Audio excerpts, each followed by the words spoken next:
Paramashivoham Om Nithyananda Paramashivoham Om Nithyananda Paramashivoham Om Nithyananda Paramashivoham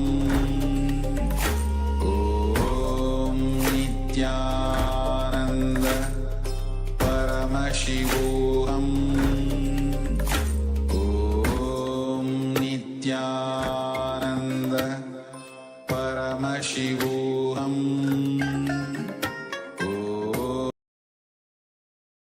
Om Nithyananda Paramashivoham Om Nithyananda Paramashivoham Om Nithyananda Paramashivoham Om Nithyananda Paramashivoham Om Nithyananda Paramashivoham Nithyanandam, we welcome all the Paramashivoham participants to the first session of the day, Nithyananda Yoga. Let us all now get ready for the yoga practice. Place your yoga mat down. Prepare your Panchapatram and Udani. Cup with a spoon with some water for the ritualistic cleansing. Wear your Rudraksha Mala. All the male bodies, please remove your upper cloth and apply vibhuti on the 16 places all over your body.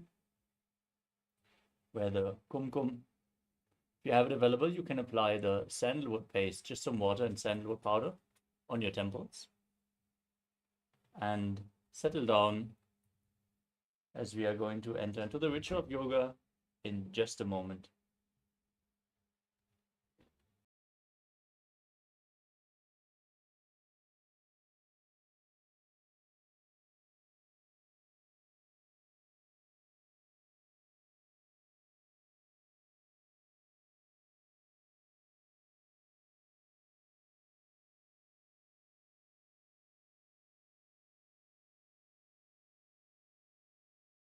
So now that we are all settled down, let us open this session with a Sadguru Vandanam.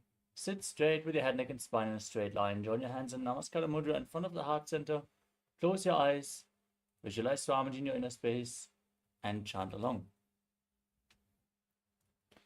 Nithyanandam Paramasukadam Kevalam Jnanamurtim Dvandvatitam Gaganasadrusham Tattvamasyadiraksham Ekam Nityam Vimalamachalam Sarvadhi Sakshi Bhutam Bhavatitam Trigunarahitam Sadgurum Tam Namami.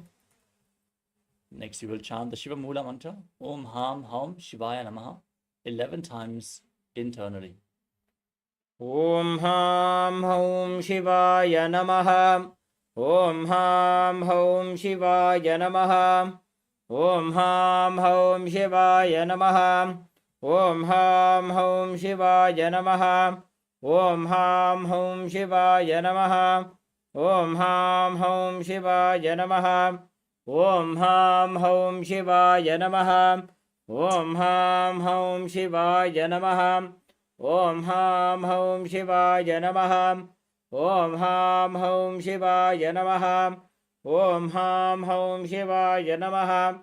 Om Ham Haum Shivaya Namaha. Next up is the Tattvachamanam, the ritualistic cleansing. Now take your Panchapatram and Udani. Keep your right hand in the Gokarna Mudra, in the shape of a cow's ear. Take one Udani, 1 spoon of water, and pour it into your right palm. Each time the word Swadha is chanted, sip the water from the bottom of your palm and take another Udani of water as we are going to repeat the process twice. Om Atmatattvam Shodhayami Svadha. Om Vidyatattvam Shodhayami Svadha. Om Shivatattvam Shodhayami Svadha. Now wash your right hand with the water from the Panchapatam and wipe your lips twice with the bottom of your right thumb as we chant. Om Ham Hridayaya Namaha. Wash your hand again. With index, middle and ring fingers joined together, touch above the upper lip and below the lower lip. Wash your hand again. With index finger and thumb joined together, touch your right nostril and your left nostril. With ring finger and thumb, touch your right eye, your left eye, your right ear, and your left ear. Then wash your hand again. With your little finger and thumb, touch your navel, your right chest, and your left chest. And with the tips of all the fingers, touch the crown of your head, the right shoulder, the left shoulder, and your heart center. Wash your hand once more. Now, clasp the right hand over the left and place both hands on your right thigh. Close your eyes and set the sankalpa, the conscious declaration, what you want to manifest in today's Nithyananda yoga session. Hold the visualization throughout the mantra as we chant the sankalpa mantra. Om Mamopata Samasta Duritakshayadvara Bhagavat Shri Nithyananda Paramashiva Prithyatham Shri Nithyanande Shri Paramashiva Shakti Sameta Shri Nithyananda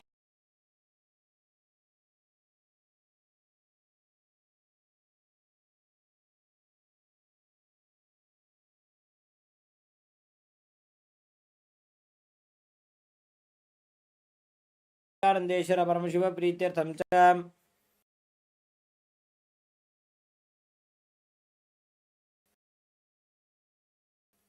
Adya पूर्वोक्त एवं गुण विशेषेण विशिष्टायाम अस्याम शुभतितो पूर्ण आरोग्य युक्त दृढ़गात्र यौगिक शरीर सिद्ध्यर्थम परमशिव शक्ति आविष्करणार्थम नित्यानंद योगाभ्यासं करिष्ये. Now wash your hand once more. Om apaupasprisya. And keep your Panchapatam and Tridharani aside out of harm's way.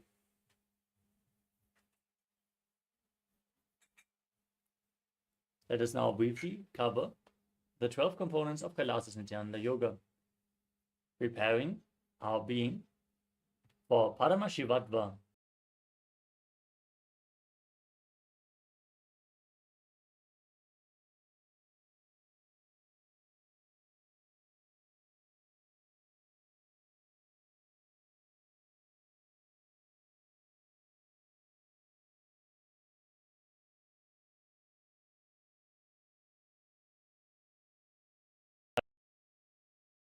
Vital life force energy into your system and aligning your breathing to Paramashiva. Paramashiva.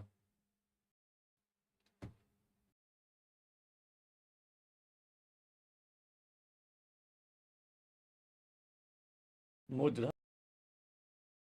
the energy circuits which align your nadis, your energy channels, and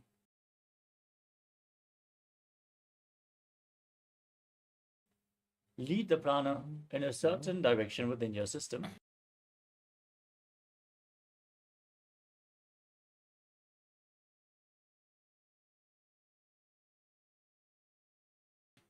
Activating the non-mechanical parts of the brain, aligning your intra-organs to Paramashiva.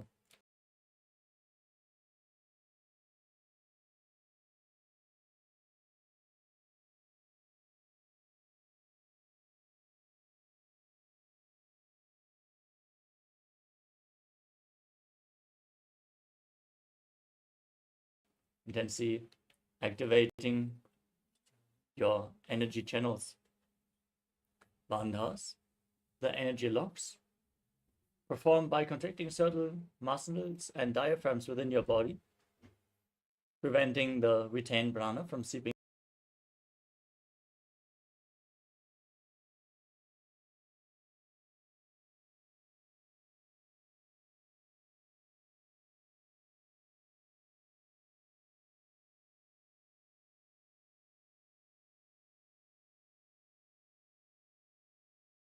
the bandha, the abdominal lock, as you pull your stomach in and out.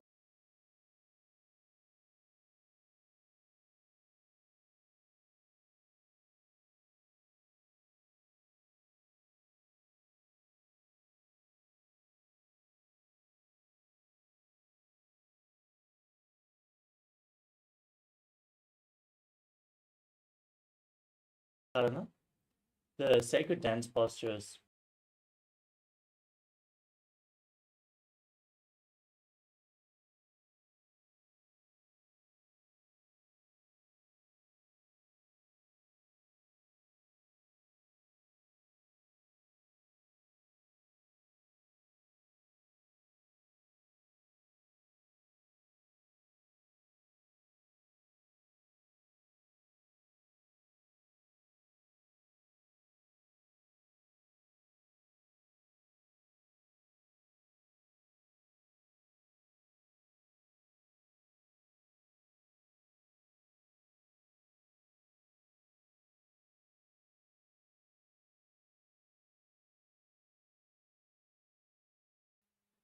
Visualization.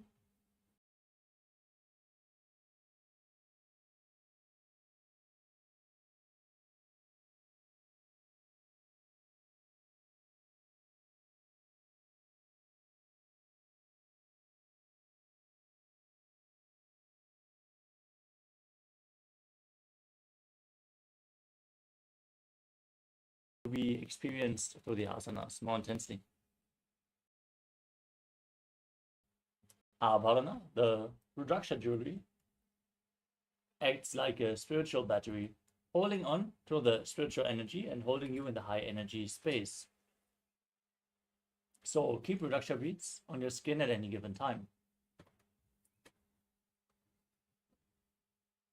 Finally, we come to Aushadha, the sacred alchemy science.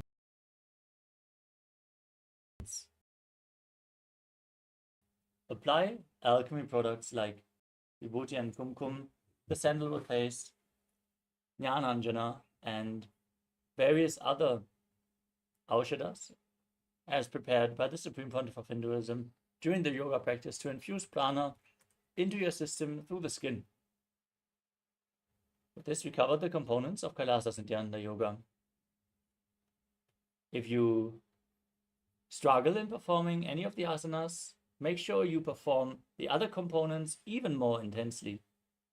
Align your breathing, intensely engage the bandhas, hold the visualization, and experience the benefits of 12 components of yoga.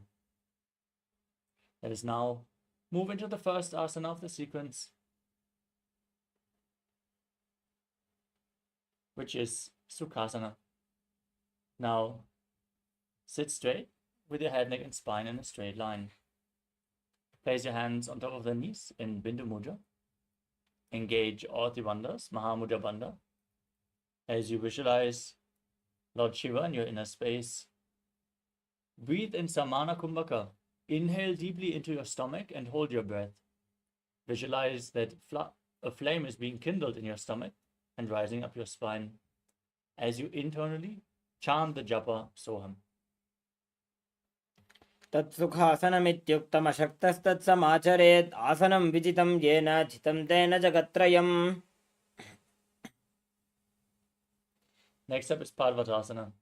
Now place your feet on top of the opposite thighs in Padmasana and raise your arms up above your head in Anjali Mudra, keeping your elbows straight. Now engage all the bandhas and visualize yourself as Mount Kailash. अथ वक्षे महादेव पर्वतासनमङ्गलं यत्कृत्वा स्थिररूपी स्यात् षट्चक्रादिविलोपनम्. Next up is Halipavasana. Bring the soles of your feet together and extend your feet out in front. Interlock your fingers behind your back in Padasha Mudra. As you lean forward and down, placing your forehead on the ground behind the heels. Gaze to your nose, visualize Swamiji and engage all the bandhas. पूर्वविधियाहू मे जानो उभयपकदली सम्पुटठानो. Next up is Nagipavasana. As you keep the soles of the feet together, extend your arms out in front. Cup your palms, place them on the ground, and place your forehead down on the ground behind your heels. Gaze to your nose and visualize yourself as a snake. पूर्वविधिपर्यागाने नीचौ वीकहु निफनास्यौ लगाई. Next up is Kokilasana. Now, hold onto the big toes in Prana Mudra with index and middle fingers as you extend the legs out in front, and then cross them into Padmasana. Lean forward and down, still holding onto the big toes as you place your elbows on the ground and engage all three bandhas, Mahamudra Bandha, root lock, stomach lock, and throat lock, while visualizing yourself as a bird. अथान्यदासनं वक्षे येन सिद्धो भवेन्नरः अकस्मात् वायुसञ्चारं कोकिलाख्यासनेन च. Next up is Nithyananda. Now place one ankle on top of the opposite knee and the other ankle below the opposite knee. As you gaze to your nose, hold onto opposite elbows and start rotating your arms in a circle. Engage all three bandhas, visualize Swamiji, and after some time, change the direction of the movement. गूढ़ा बामा पादगी आशमाहिली सोज दशचरणको वारलौता परिगुल्फसमोय. The next asana is Gajasana.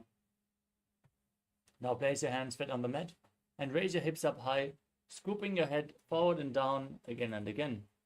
Engage Uddiyana Bandha, the stomach lock, and Mula Bandha, the root lock, as you visualize yourself as an elephant. निब्जं पादाग्रे भूमौ कृत्वा लम्बी भूयामस्तकाग्रे निधाय. From the same posture, now press one heel down to the ground while lifting the other heel up. Alternate again and again. Engage Uddiyana Bandha and Mula Bandha and visualize yourself as a bear in Vrikshasana. एकैकं पादमाकुञ्च गजासनं कुर्यात् वृक्षासनं भवति. Next up is Vaishyasana. Now rise up. Stand on the tips of the big toes if you can. Bring your index, middle, and ring fingers to the heart center in Shuddhaya Mudra. As you visualize Swamiji in your inner space, perform Uddiyana Bandha and Mula Bandha. केशेन पादयुगलं बद्ध्वादिष्टे तदोमुखः अथवा ईशावक्षे यत्कृत्वा सत्यवान् भवेत्. Next up is the Urdhva Janukarana. Now stand in Arimandi posture, heels together, toes pointing outwards and your knees bent. Bring your hands to the chest and raise one knee up along the center of your body in a circular motion. Follow along with the respective hand and repeat the movement again and again.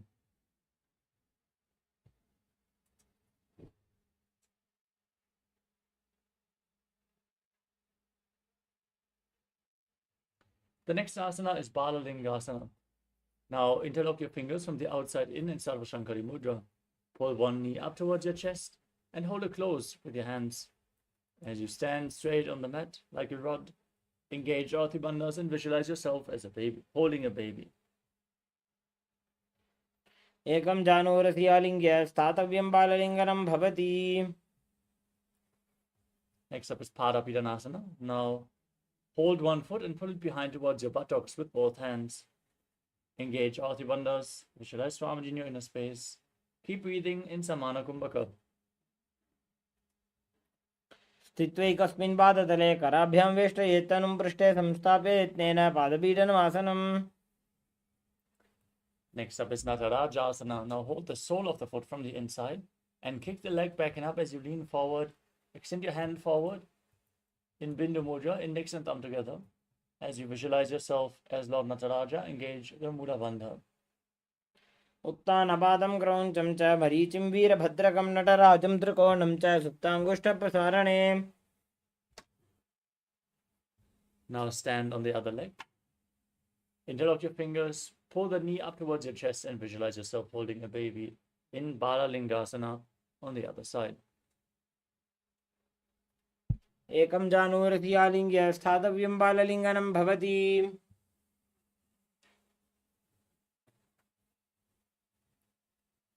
Now repeat Parapidanasana on the other side. Hold the foot behind towards your buttocks. Hold it with both hands as you visualize Swamiji in your inner space and engage all three bandhas. स्थित्वैकस्मिन् पादतले कराभ्यां वेष्टयेत् तनुं पृष्ठे संस्थाप्य यत्नेन पादपीडनमासनम्.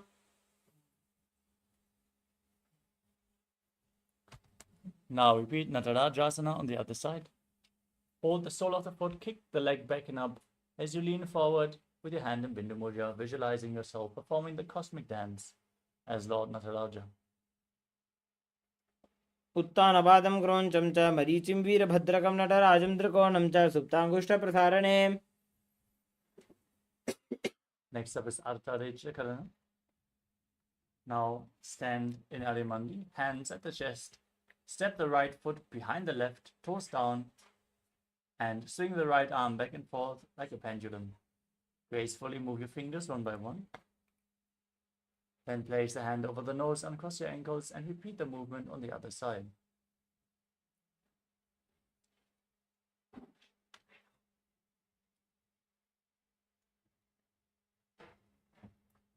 Next up is the skeleton dance. Now visualize yourself as a skeleton as you shake your body intensely. Hold the visualization of your bone structure and shake your body widely.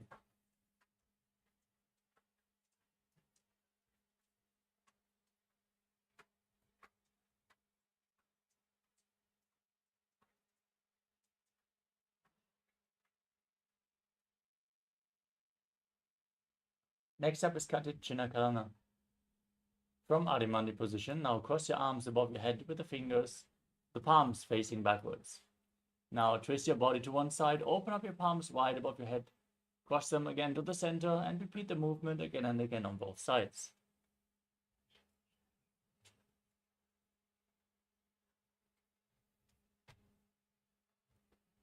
The next asana is Tadasana.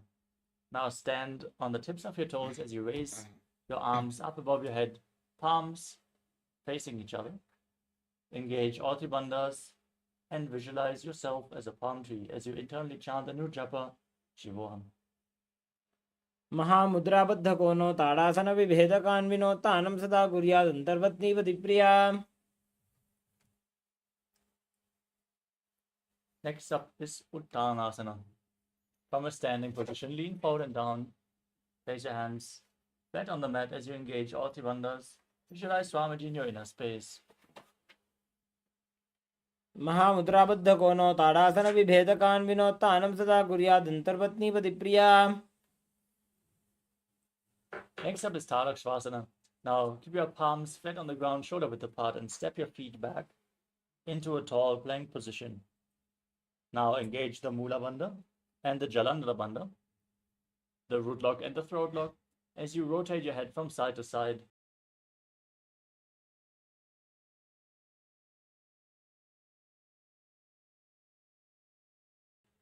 Visualize Swamiji in your inner space.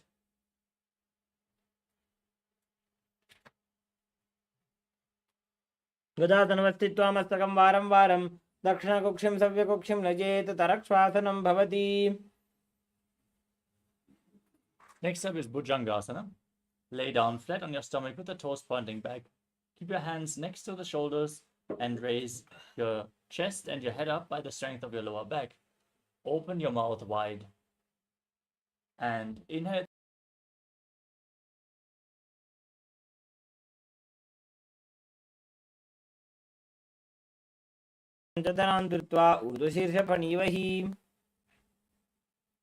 Next up is Shashasana. Now push your body up into a plank position.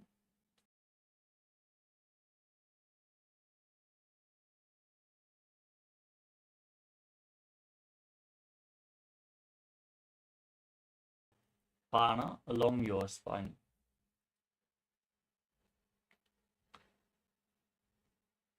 गजासन संस्थितो जानुद्वयमाकुञ्च वारं वारं कर्तव्यं शशासनं भवति.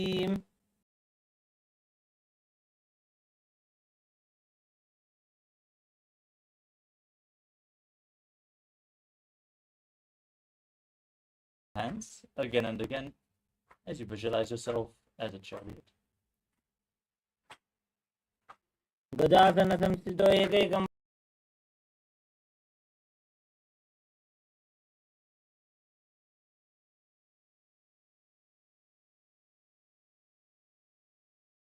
Front foot extended forward and the back toes facing sideways. Bend the front knee at a 90-degree angle and raise your arms up above.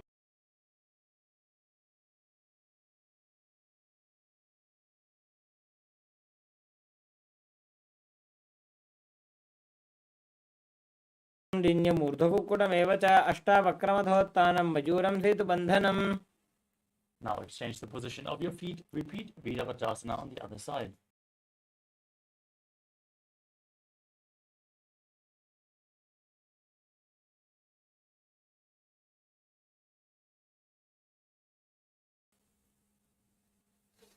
Next up is Vrikshasana.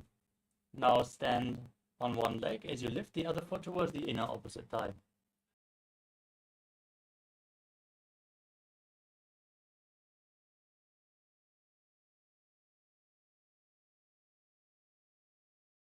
मूलदेशे च याम्यं पादं निधाय तु तिष्ठेत्तु वृक्षवद्भूमौ वृक्षासनमिदं विदुः. Now place the waist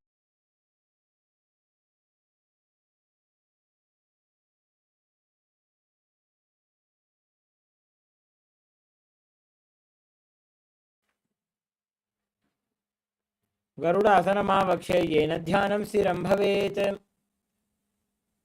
Now exchange the position of your feet. Raise the other foot to the inner thigh. Raise your hands up and visualize yourself as a tree in Vrikshasana on the other side.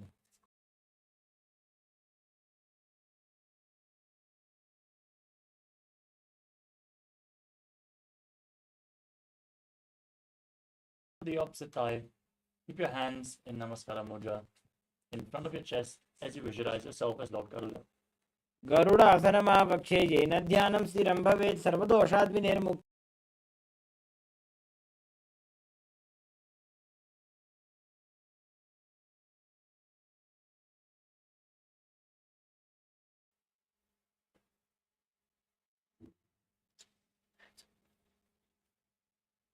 The next asana is Trigunasana.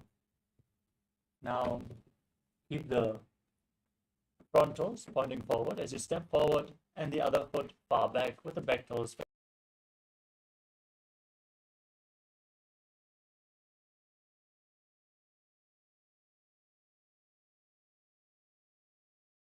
along the arm as you visualize yourself as a triangle.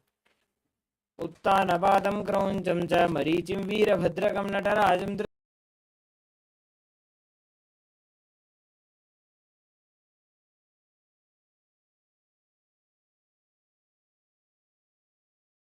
So now on the other side. उत्तानपादं क्रौञ्चं च मरीचिं वीरभद्रकं नटराजं त्रिकोणं च सुप्ताङ्गुष्ठप्रसारणे.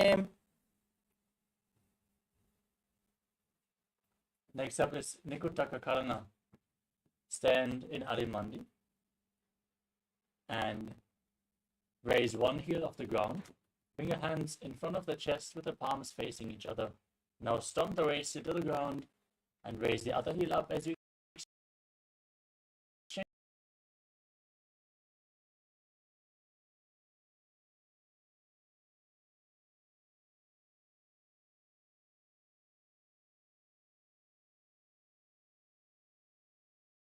the position of your hands again and again.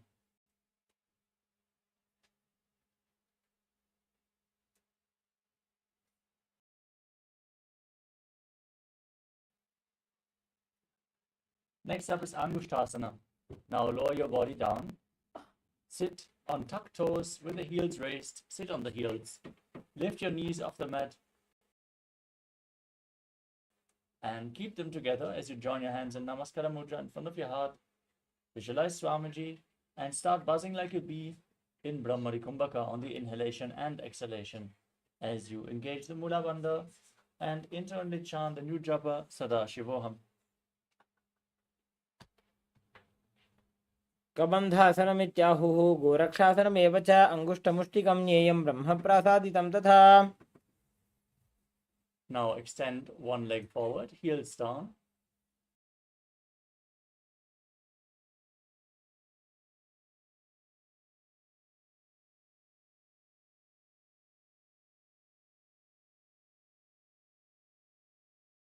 स्थाप्यत्वेकपादकम्. Now lean forward and down, hold on to the big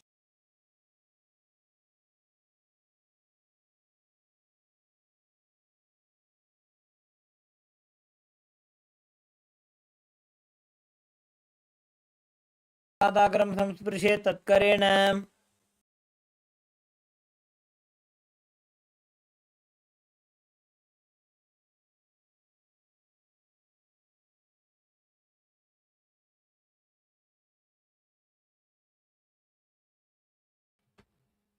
प्रसाद्य एकं पादतलं संस्थाप्य त्वेकपादकम्.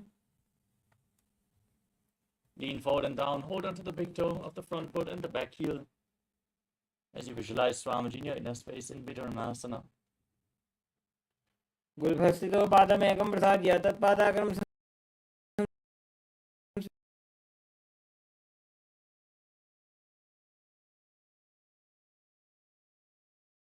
स्पृशेत् तत्करेण.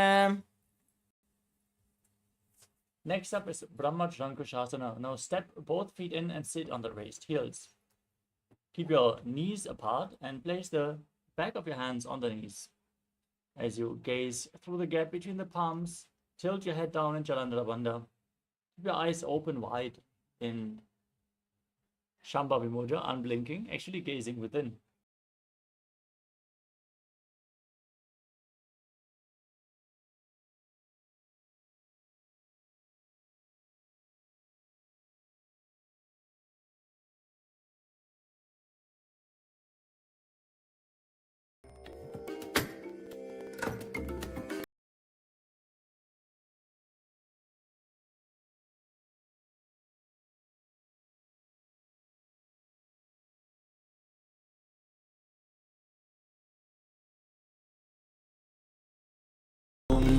Nithyananda Paramashivoham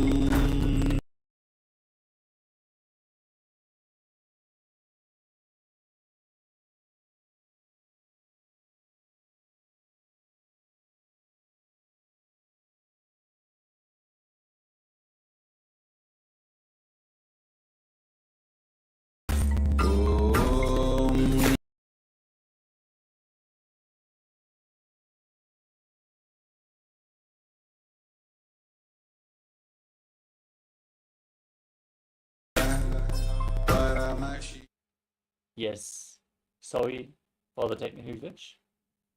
Seems we are facing some video problems.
I bless you all. Let you all open all your three eyes and manifest the powers of Mahasadashiva. Om Nithyananda Paramashivoham. Om Nithyananda Paramashivoham. Om Nithyananda Paramashivoham. Om Nithyananda Paramashivoham. Om Nithyananda Paramashivoham. Om Nithyananda Paramashivoham. Om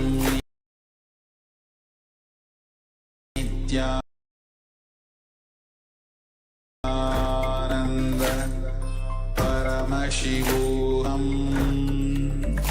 Om Nithyananda Paramashivoham.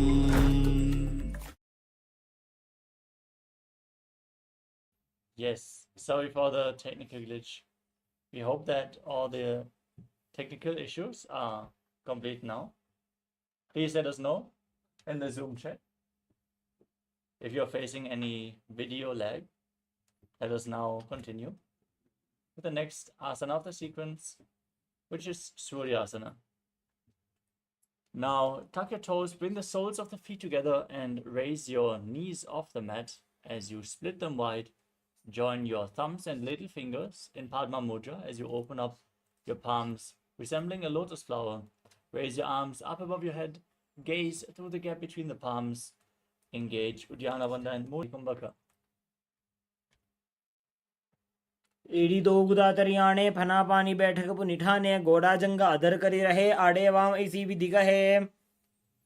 Next up is Mandukasana. Now place your knees on the ground and the top of the feet flat as you sit on the heels. Keep your hands on the knees, gaze up towards your third eye, visualize yourself as a frog as you press your frog tongue against the palate of your mouth in Manduki Mudra, catching the nectar of immortality. Form the Mula Bandha and breathe calmly through your nose in Sahadra Kumbhaka. पादतलो पृष्ठदेशे अंगुष्ठे द्वे च संस्पृशे जानुयुग्मं पुरस्कृत्य साधयेन् मण्डूकासनम्. Next up is Uttana Mandukasana. From the same posture, now bring the hands behind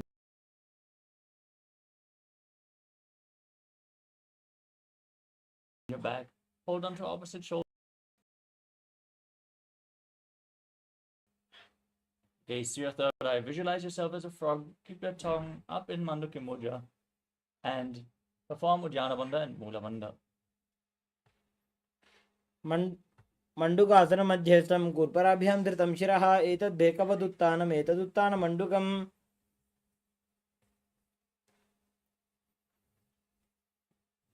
Next up is Simhasana. Now cross your ankles and sit on your feet. As you gaze to your nose, visualize yourself as a lion. Stick your tongue out and exhale forcefully again and again as you perform the Mula Bandha. दक्षिणं सव्यगुल्फेन दक्षिणेन तदेतरं हस्तौ छजान्वो संस्थाप्य साङ्गुलीश्च प्रसार्य च. Next up is Padmasana. As you sit with the feet flat, toes pointing backwards, the knees open wide, cross your arms behind your back and hold on to opposite big toes with your hands in Prana Mudra. Now visualize Swamiji in your inner space, tuck your chin to the chest and return to buzzing like a bee in Brahmari Kumbhaka in Bhadrasana. गुल्फौ च वृषणस्याधो व्युत्क्रमेण समाहितः पादाङ्गुष्ठौ कराभ्यां च धृत्वा च पृष्ठदेशतः. Next up is Kakabhushandi Asana. Now squat with your feet flat, the knees raised and split apart as you bring your arms in and around the raised knees and reach for opposite hands behind your back. Try to hold the opposite hand in Bindu Mudra, in Parasha Mudra, as you gaze to your nose and visualize yourself as a crow in Kakabhushandi Asana. प्रथमे वेसकुकटठाने दोगुहातपगमी च आने. Next up is Kani Pavasana. Now keep your hands flat on the ground, shoulder width apart. Bring your knees onto your elbows, closer towards your armpits. Lean forward and down and lift your entire feet off the ground. As you balance on your arms, visualize Swamiji in your inner space. आसन को गुण आशीदुषता होई तो आची होई. Next up is Kapali Asana. Now keep your hands flat on the ground, shoulder width apart, and keep your knees on your arms. Place your head on the ground and then lean forward to raise your feet off the mat. Straighten your legs up into a headstand posture. You can lean against the wall or ask a partner to aid you in this asana as you gaze to the nose and visualize Swamiji in your inner space in Kapali Asana. शीशा धरती टेकी पगदो वो मिलिबा ऊंचा कुकरे. Gently lower your body down as we enter Parsvamayurasana. Now, keep your hands flat on the ground as you squat on your toes. Now, twist your body to one side, align one knee and your hip with your arms. Lean forward, balance on your elbows as you extend your legs out to the side. Gaze to your third eye and visualize yourself as a peacock. मयूरं दण्डवत् कुर्यात् मायूरं दण्डनामकम्. Now twist your body to the other side. Repeat Parsvamayurasana in the other direction. मयूरं दण्डवत् कुर्यात् मायूरं दण्डनामकम्. Next up is Bhairaganathasana.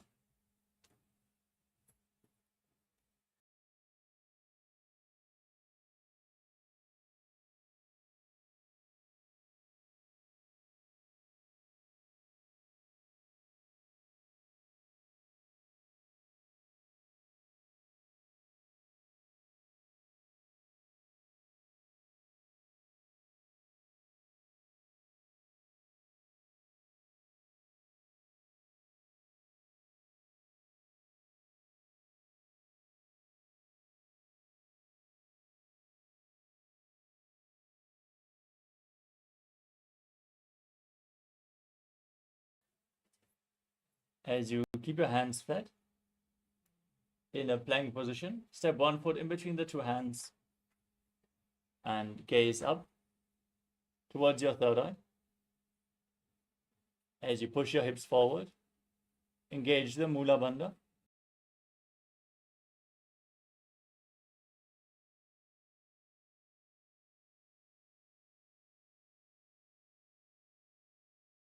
Between the two hands and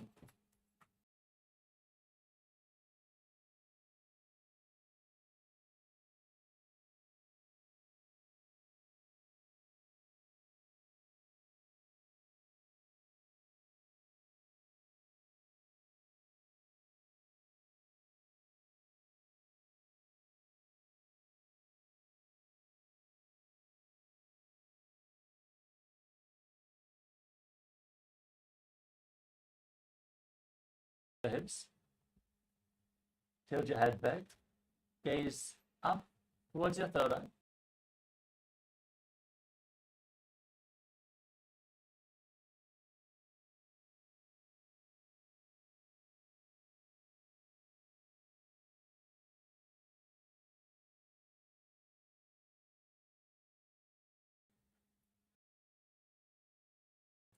From the plank position, now rotate your body so one arm is raised up towards the sky. Gaze up along your arm as you visualize yourself as Sage Vashishta. ऊर्ध्वकुक्कुटवासिष्ठ मरीचिहल मत्स्यकं परिवृत्तिं चोदरस्य विविधं धनुरासनम्. Now twist your body in the opposite direction. Repeat Vashishtasana on the other side. ऊर्ध्वकुक्कुटवासिष्ठ मरीचिहल मत्स्यकं परिवृत्तिं चोदरस्य विविधं धनुरासनम्.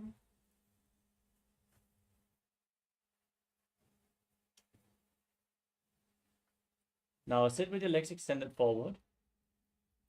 Bring your hands underneath the buttocks to the palms facing upwards. Gaze to your nose. Visualize yourself as Lord Hanuman. Exhale all the way. Engage Jalandhara Bandha and Mula Bandha. And internally chant the new japa Paramashivoham in Anjaneyasana. दोवो करके उभय हथेली कोरबारली मैले भेली. Next up is Paschimottanasana. As you sit with your legs extended, lean forward and down and hold onto the big toes in Prana Mudra. Engage all the bandhas as you visualize Swamiji in your inner space. जानो परिललाटन्तो पश्चिमं ताणमुच्यते येन केन प्रकारेण सुखं धार्यं च जायते.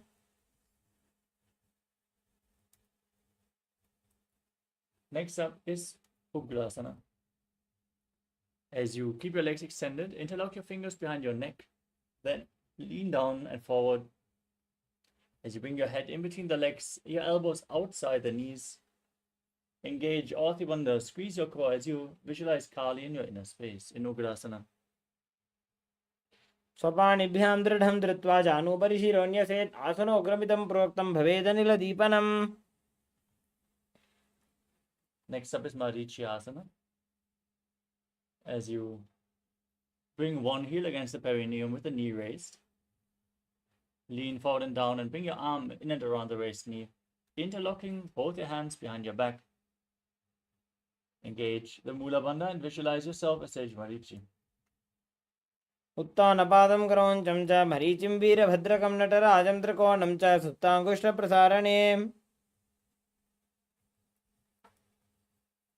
Next up is Mahamudrasana. Drop the knee down to the side. Keep the heel against the perineum. Lean forward and down. Gaze to your nose. Engage all the bandhas as you visualize Swamiji in your inner space. महामुद्रां प्रवक्ष्यामि तन्त्रेऽस्मिन् मम वल्लभे. Next up is Marichyasana on the other side. Now bring the other heel against the perineum. Raise the knee. Bring your arm in and around the raised knee as you interlock your fingers behind your back. Visualizing yourself as Sage Marichi. उत्तानपादं क्रौञ्चं च मरीचिं वीरभद्रकं नटराजं त्रिकोणं च सुप्ताङ्गुष्ठप्रसारणे. Next up is Mahamudrasana. On the other side, drop the knee to the side, lean forward and down. Hold onto the front foot with both hands as you gaze to your nose and visualize Swamiji in your inner space. महामुद्रां प्रवक्ष्यामि तन्त्रेऽस्मिन् मम वल्लभे यां प्राप्य सिद्धा सिद्धिं च कपिलाद्याः पुरागताः. Next up is Bhadrasana 2. Now join the soles of the feet in front with the heels against your perineum. Hold the feet firmly with both hands and push your knees down to the mat by the strength of your groin. Gaze up towards your third eye, perform the Mula Bandha and visualize Swamiji in your inner space. गुल्भौ तोर्षणस्यादः श्रीवन्त्याः पार्श्वयोः क्षिपेत् पादपार्श्वे तु पाणिभ्यां दृढं बद्ध्वा सुनिश्चलम्. Next up is Kvalipavasana. Now extend your legs forward. Keep the soles of the feet together and place your hands on the knees. Gaze to your nose, tuck your chin to the chest and contract the perineal floor as you visualize Swamiji in your inner space. पूरव चरपट चौक कक्षो सोजी वाही विधि जो कीजे सोजी जामे AD भिन्न चराशे अंगुला 8 अंतरो राशे. Next up is Joni Asana. Now bring the heels back in towards the perineum. Hold the soles of the feet and open them up like a book as you press your elbows down on your thighs. Gaze to the nose and place your head on the feet as you visualize Yoni Mandala, a visual representation of Devi Paramashiva Shakti, which is projected on the screen in the top right corner.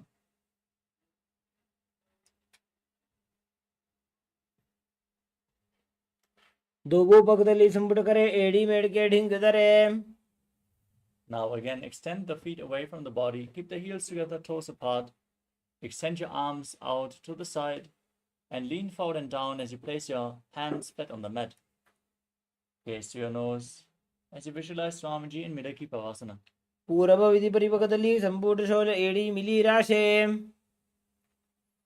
Next up is Siddha Samadhi Asana.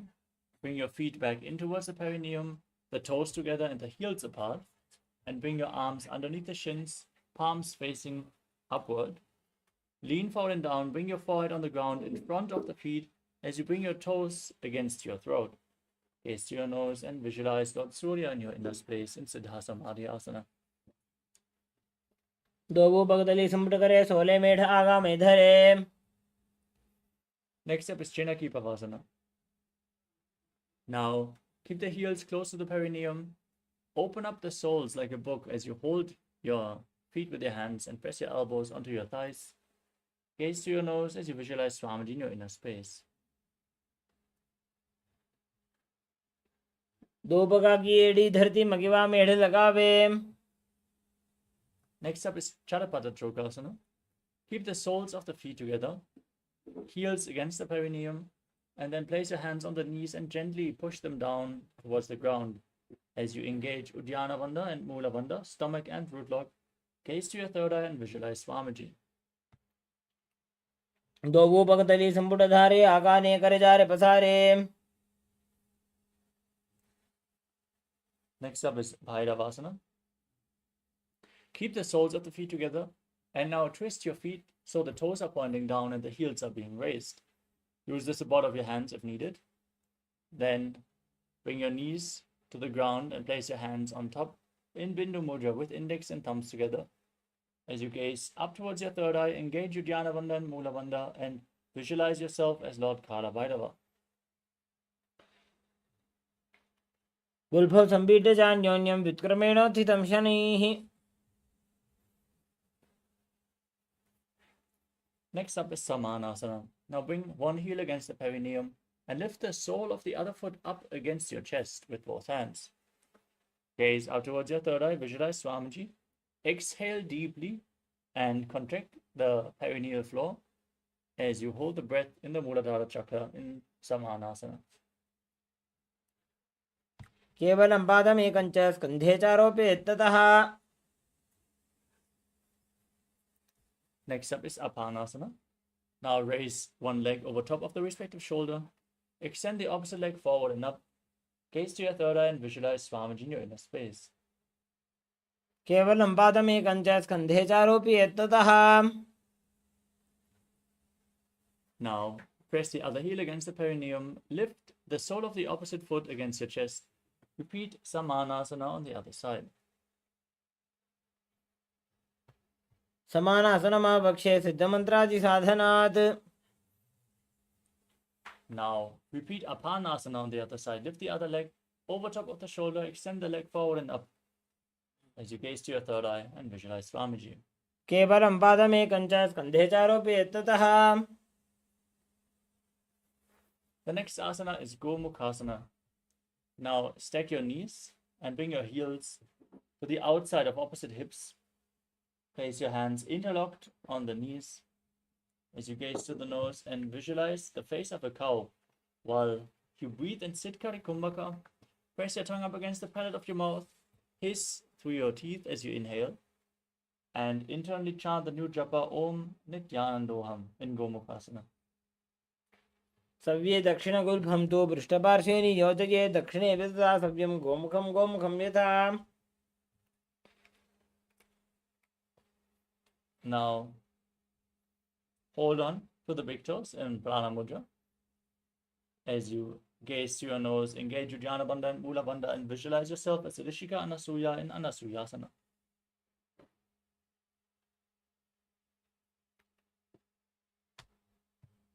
दक्षिण कोड़ों नीचे उठाने बाबों ताके ऊपर आने. Now interlock your fingers behind, lean forward and down. Gaze to your nose as you visualize yourself as Rishika Anasuya in Anasuyasana too.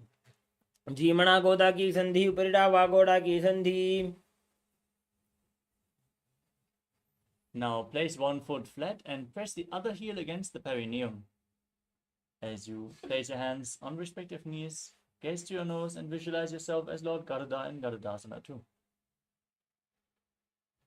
डावोपगमोडी एडी माहिलो गुल्फमूलद्वारनी चैदे. Next up is Naradasana. Now raise your perineum onto the heel. Interlock your fingers behind your neck and twist your elbows outside the raised knee. Gaze up and visualize yourself as H Narada. पिष्टिजवाम पगदली केरी भूपरिता ही लगा वे फेरी. Next up is Matsya Pitakasana. Now place one foot onto the opposite thigh. Keep the opposite knee raised. Hold on to the opposite big toe and the shin. Gaze to your nose as you visualize Matsya, the fish avatar of Lord Vishnu, in your inner space. वामेन वामांगुष्ठन्तो गृहीतमत्स्य पीठकम्. Now again stack your knees in Gomukhasana with the other knee on top this time. Visualize the face of a cow and keep internally repeating in Ajapa Japa Om Nithyananda.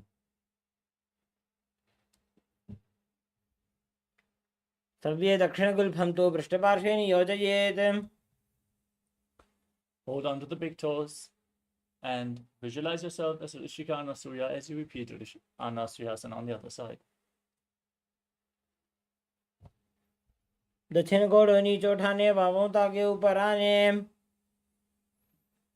Now interlock your fingers behind. Keep holding on to the visualization as you lean forward and down in Anasyasana 2. जीमणा गोदा की संधि ऊपर डावा घोड़ा की संधि. Now press the other heel against the perineum, opposite foot flat, knee raised, hands on the knees. Gaze to your nose and visualize yourself as Lord Garuda in Garudasana 2.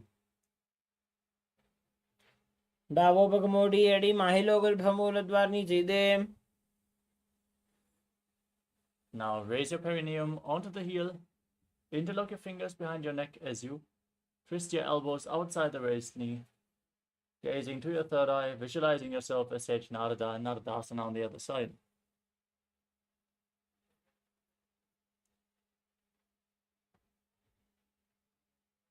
पृष्ठ जुमा पग तली गहरी भूपरिता ही लगा बेफेरी. Now repeat Matsya Pitakasana on the other side. Place the other foot on the opposite thigh. Hold on to the shin and the big toe as you gaze to your nose and visualize Matsya, the fish avatar of Lord Vishnu. वामेन वामाङ्गुष्ठन्तो गृहीतं मध्यपीठकम्. Next up is Matsyendasana. Now extend your legs forward. Place one foot onto the opposite thigh. Raise the opposite knee and twist your elbow outside the knee. Place the raised hand by the ear and the other hand on the ground behind you. As you gaze up towards your third eye and visualize Sage Matsyendra, the master of Hatha Yoga. उदरं पश्चिमाभासं कृत्वा तिष्ठति यत्ततः. Now extend the front leg down towards the foot. Hold on to the big toe in Prana Mudra. Place the other hand on your respective ear as you twist your spine and gaze back and up towards your third eye, visualizing yourself as a camel in Kobasana.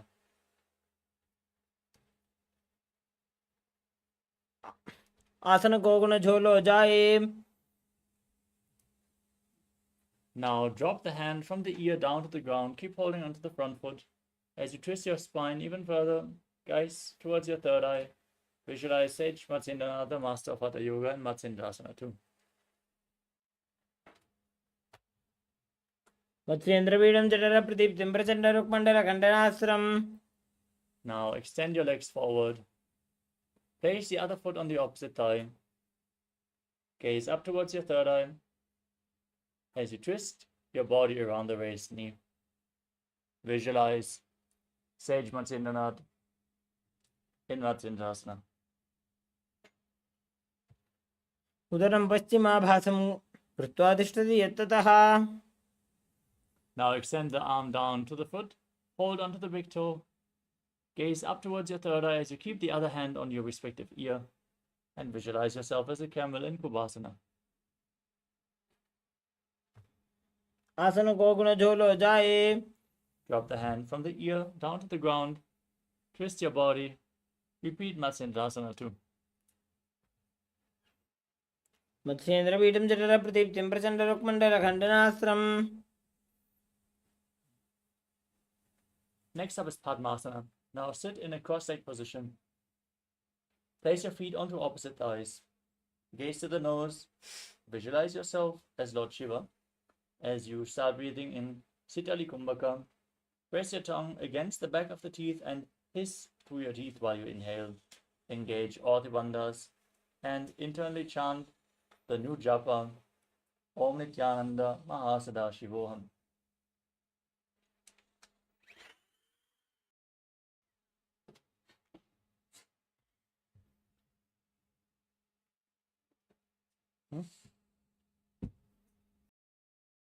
विधं प्रोक्तं पद्मं वज्रासनं तथा.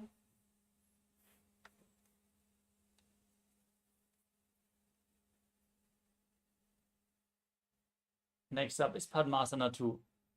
Remain seated in Padmasana. As you cross your arms in front of your body, hold onto the big toes in Prana Mudra. Gaze towards your nose. Visualize yourself as Goddess Parvati, the consort of Lord Shiva. Keep breathing in Sitali Kumbhaka and engage the Mula Bandha. उत्तानौ चरणौ कृत्वा ऊरू संस्थो प्रयत्नतः. Next up is Kupputasana from Padmasana. Now bring your hands in between the legs. Place the palms down on the ground, and straighten your arms, lifting your entire body off the mat. Now visualize yourself as a rooster as you calmly breathe through your nose in Sahasrara Kumbhakam. पद्मासनं सुसंस्थाप्य नान्वोरवरन्तरे करौ. Next up is Baddha Asana. With your hands flat on the ground, raise up onto your knees.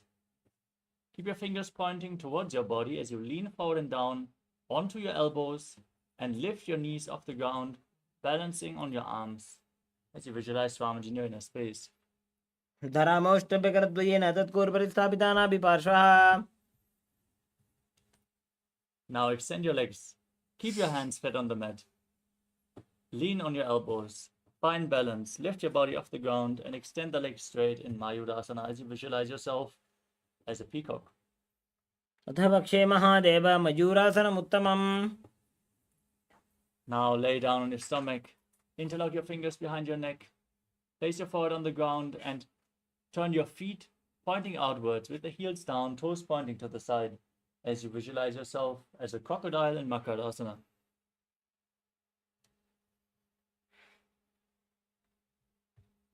अध्यासशेते हृदयं निधाय भूमौ च पादौ च प्रसाद्यमानो. Next up is Shalabhasana. Place your hands on the ground next to your shoulders and raise your legs up off the ground as you visualize yourself as a locust. अध्यासशेते करयुग्मवक्षो भूमिमौष्टभ्यकरयोस्तलाभ्याम्. Next up is Ushtrasana. Now bend your knees and hold onto the feet with both hands. Hold the feet outside the hip as low to the ground as you can as you visualize yourself as a camel. अध्यासशेते पदयुग्मव्यस्तं पृष्ठे निधायापि धृतं कराभ्याम्. Keep holding on to the feet. Kick your legs back and up as you raise your chest and head up. Gaze upwards. Visualize yourself as Pinaka, Lord Shiva's bow in Dhanurasana. प्रसार्य पादौ भूतण्डरूपौ करौ च पृष्ठे धृतपादयुग्मम्. Now come to a kneeling posture. With your feet flat, the heels outside the hips. As you keep your hands on the knees, gaze to your third eye, visualize Swamiji, and internally chant the new japa Om Nithyananda Paramashivoham in Bhagasana.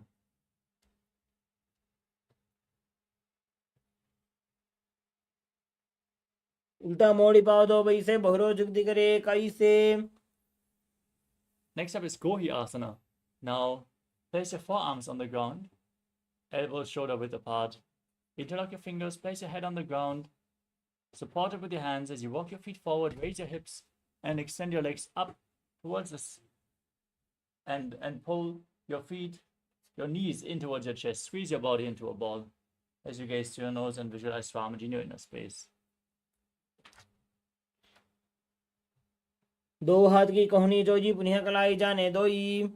Now from Gohi Asana, extend your legs up into Shirshasana. Keep your body straight, gaze to your nose, engage the Mula Bandha and visualize Swamiji in your inner space. विपरीतं मण्डलं च द्विदैव विदितं हिनः. Now gently lower your body down, keep your legs extended forward, and get ready for a sequence of rapid exhalations. As we contract the abdominal muscles, push the air out again and again without inhaling, like the bellows of a blacksmith in Vastika Kumbhaka. Now hold your calves and extend your legs forwards and up. Balance as you visualize Swamiji in your inner space in Podhi Asana. दो हाथ पग बाहर आने घोड़ा तरे काकसी ठाने. Now hold on to opposite shoulders behind your back. Keep your legs raised. Gaze to your third eye and visualize yourself as a mace in Parighasana. उत्तानशयनं कृत्वा पादौ मिलित्वा प्रसार्य. Send your arms forward. Keep them parallel to the ground. Your core engaged. Gaze to your third eye and visualize yourself as a boat in Naukasana. Keep breathing rapidly. उत्तानशयनं गुरुपराभ्यां भूमिं वष्टभ्य. Now, bring the soles of the feet together. Scoop your hands below and raise your feet against your chest. Keep exhaling rapidly as you gaze to your nose and visualize yourself as Lord Ruddra in Rudrasana. पगतली संपूर्ण करी हाथ से पग ऊंचाई. Now relax. Place your feet flat with the knees raised. Breathe calmly through your nose as you push your hips up. Engage Jalandhara Bandha and Mula Bandha. Lock your throat and exhale through the throat lock in Mocha Kumbhaka as you gaze to your nose and visualize Swamiji in Unmukha Pitasana too.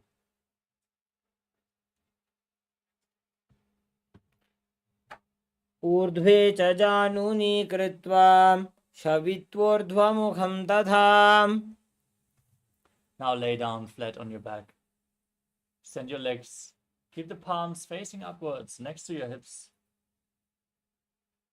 Intensely pull the Kundalini Shakti up along your spine, all the way from Muladhara to Sahasrara Chakra in Shakti Chara Mudra as you completely unclutch from any micro movements of the body and mind.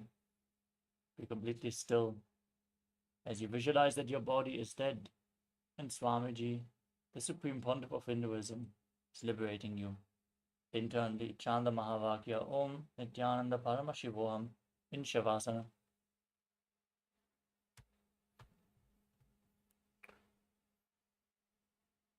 उत्तानं शववद्भूमौ शयनं तु शवासनं. शवासनं श्रमहरं चित्तविश्रान्तिकारणम्.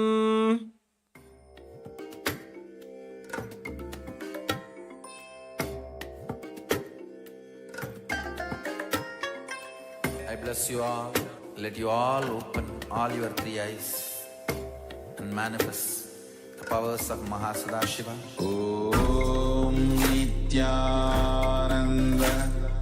Paramashivoham. Om Nithyananda Paramashivoham. Om Nithyananda Paramashivoham.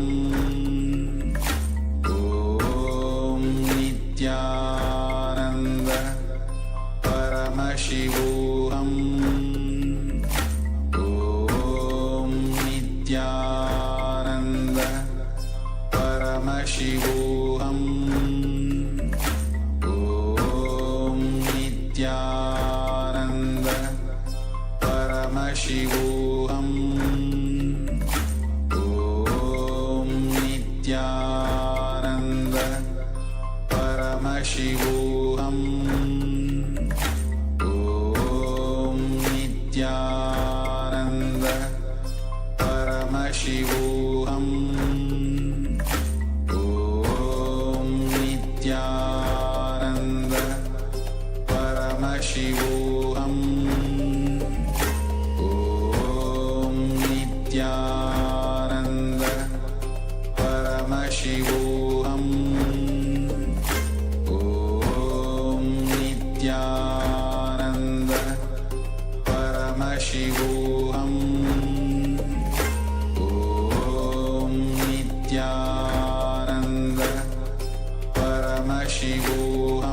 Paramashivoham.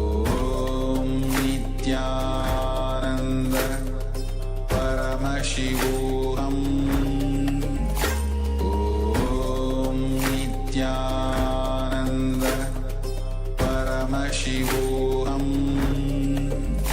Om Nithyananda Paramashivoham. Om Nithyananda Paramashivoham. Om Nithyananda Paramashivoham. Om Nithyananda Paramashivoham.